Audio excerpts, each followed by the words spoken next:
തീർത്ഥാടനത്തിന്റെ മുഴുവൻ സൗന്ദര്യവും ഉൾക്കൊള്ളുന്നതാണ് ശബരിമലയിലേക്കുള്ള കാനനപാത. കാട്ടിലൂടെയുള്ള കയറ്റിറക്കങ്ങൾ താണ്ടി അയ്യപ്പ ദർശനത്തിനെത്തുന്നത് ആയിരക്കണക്കിന് ഭക്തരാണ്. പെരിയാർ വന്യജീവി സങ്കേതത്തിൽ ഉൾപ്പെടുന്നതാണ് ശബരിമലയിലേക്കുള്ള പരമ്പരാഗത കാനനപാത. ദിവസവും 1000-ലധികം പേർ ഇപ്പോൾ കാനനപാതയിലൂടെ ശബരിമലയിൽ എത്തുന്നുണ്ട്. വണ്ടിപ്പെരിയാർ സത്രത്തിലാണ് യാത്രയുടെ തുടക്കം. പിന്നെ കാഴ്ചകളുടെ പെരുങ്കാടാണ്.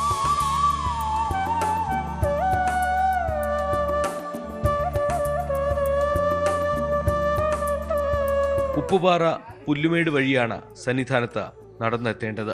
കുത്തനെയുള്ള കയറ്റവും ഇറക്കവുമുള്ള പാതയിലൂടെ സന്നിധാനത്തെത്താൻ 5 മണിക്കൂറിലധികം എടുക്കും.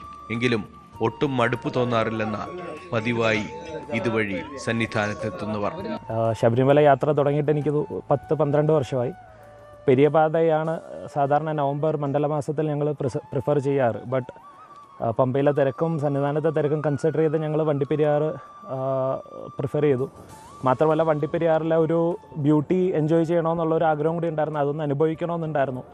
സോ ഒരുപാട് വർഷത്തെ ആഗ്രഹങ്ങളായിരുന്നു വണ്ടിപ്പെരിയാർ വഴി വരണമെന്ന്. അത് ഞങ്ങൾ 15 അയ്യപ്പന്മാരിൽ 12 അയ്യപ്പന്മാരും കന്നിയാണ് വണ്ടിപ്പെരിയാർ വഴി വരുന്നവർ.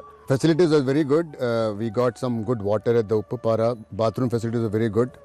Obviously there's no Viri on the way, so maybe next year that is something that can be thought about. രാവിലെ 7 മണിയോടെ വനപാലകർ ഈ പാതയിലൂടെ സഞ്ചരിച്ച് വന്യമൃഗ സാന്നിധ്യമില്ലെന്ന് ഉറപ്പാക്കിയ ശേഷമാണ് ഭക്തരെ പ്രവേശിപ്പിക്കുന്നത്. ഉച്ചയ്ക്ക് 1 മണി വരെ മാത്രമേ സത്രത്തിൽ നിന്ന് ഭക്തരെ കടത്തിവിടൂ. 13 കിലോമീറ്റർ ദൈർഘ്യമുള്ള പാതയിൽ വൈദ്യുതി വിളക്കുകളും കുടിവെള്ള സൗകര്യവും ഏർപ്പെടുത്തിയിട്ടുണ്ട്.